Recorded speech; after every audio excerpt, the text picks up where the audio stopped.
Shalom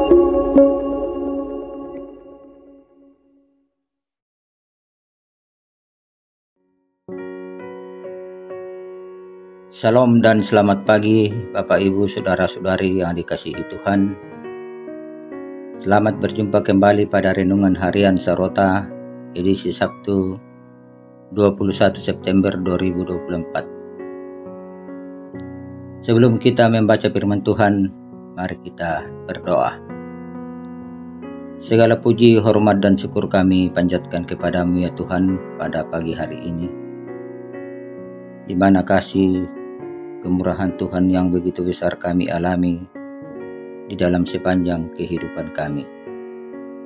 Secara khusus pada pagi ini kami boleh dibangunkan dengan tubuh yang penuh keberkatan yang asalnya daripadamu ya Allah. Terima kasih Tuhan, jikalau pada pagi hari ini kami masih dimungkinkan oleh Tuhan menyambut pagi ini dengan penuh sukacita. Bapa di surga, lewat kesempatan ini kami mau mendasari kehidupan kami untuk sepanjang hari ini di dalam membaca dan merenungkan kebenaran firman-Mu. Ya Roh Kudus, urapi setiap hati kami, karuniakan akal budi hikmat untuk memahami dengan baik arti firman-Mu yang akan kami baca dan renungkan bersama pada pagi ini. Dalam Kristus Yesus kami berdoa dan mengucap syukur. Haleluya. Amin. Saudara-saudara, bacaan firman Tuhan pada pagi hari ini terambil dari Injil Matius pasal 23 ayat yang ke-25 sampai dengan ayat yang ke-32. Firman Tuhan: Celakalah kamu, hai ahli-ahli Taurat dan orang-orang Farisi, hai kamu orang-orang munafik, sebab cawan dan pinggan kamu bersih sebelah luarnya, tetapi sebelah dalamnya penuh rampasan dan kerakusan. Hai orang Farisi yang buta, bersihkanlah dahulu sebelah dalam cawan itu, maka sebelah luarnya juga akan bersih.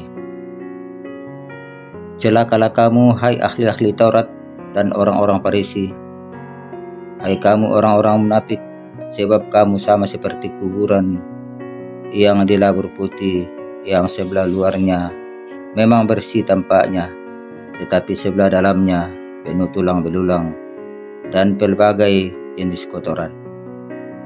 Demikian jugalah kamu, di sebelah luar kamu tampaknya benar di mata orang, tapi di sebelah dalam kamu penuh kemunafikan dan kedurjanaan.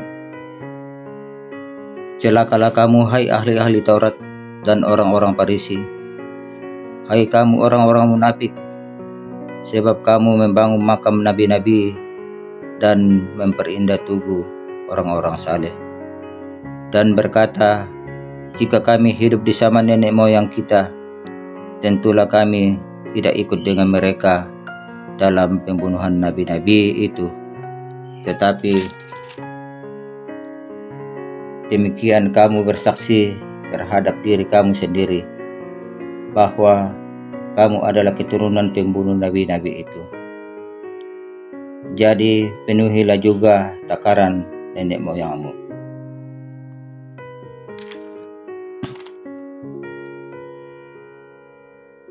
Demikianlah firman Tuhan yang dikatakan berbahagia adalah setiap orang yang mendengarkan firman Tuhan dan setia melakukan di dalam sepanjang kehidupannya.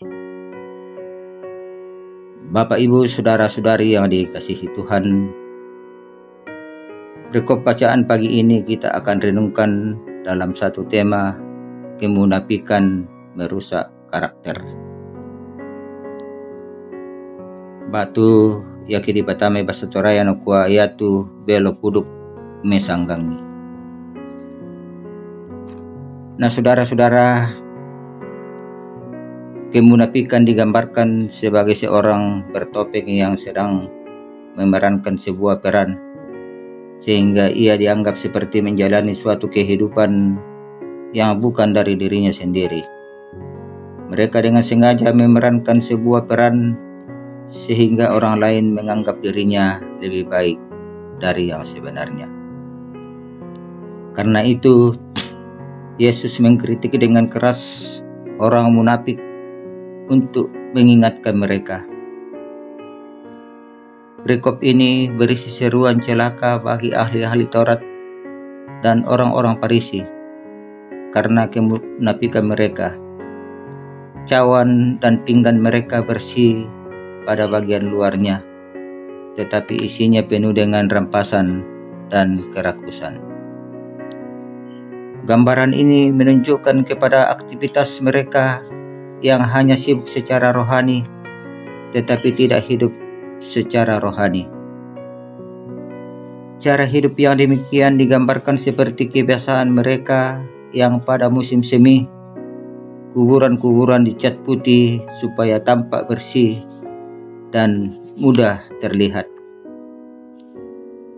Bagian luar kubur itu kelihatannya bagus, tetapi di dalamnya penuh dengan tulang belulang dan kotoran.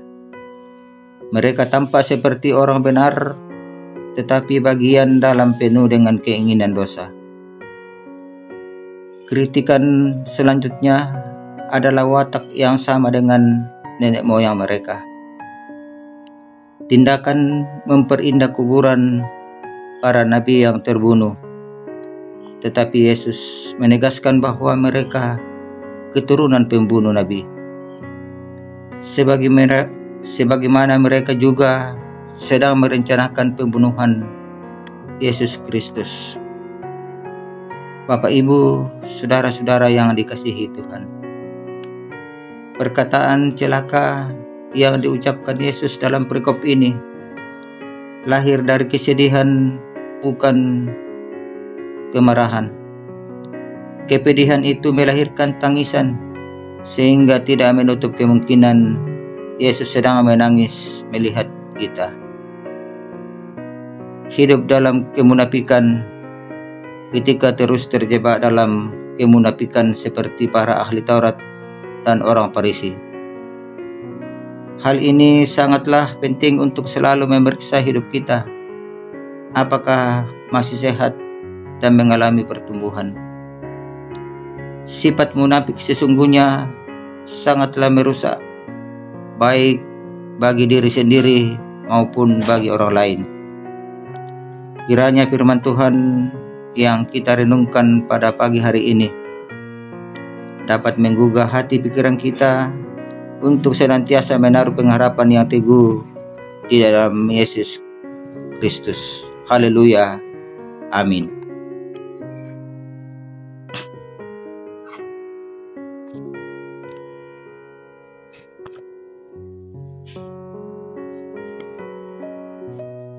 Saudara-saudara, mari kita berdoa. Kembali lagi kami datang tunduk merendahkan diri di hadapan hadirat-Mu ya Allah, atas segala kasih dan pertolongan-Mu, di mana di dalam waktu sejenak Engkau telah memberikan kesempatan kepada kami untuk membaca dan merenungkan akan kebenaran firman-Mu. Bapa di surga, firman-Mu telah mengajak kepada kami untuk senantiasa hidup secara rohani yang tidak bercacat dan bernoda di hadapan-Mu.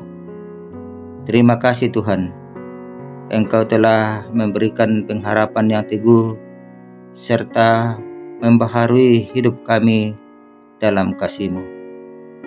Ajar kami ya Tuhan untuk senantiasa bertumbuh dalam iman dan pengenalan akan Tuhan dan Juru Selamat, yaitu Yesus Kristus.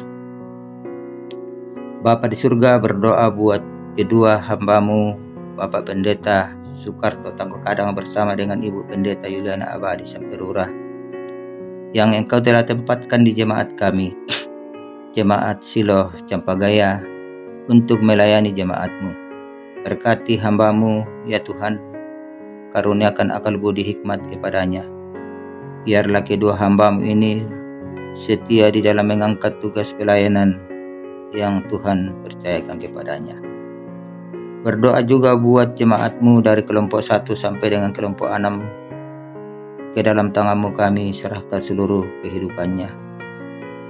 Berkati mereka di dalam rumah tangganya masing-masing, di dalam pekerjaannya masing-masing.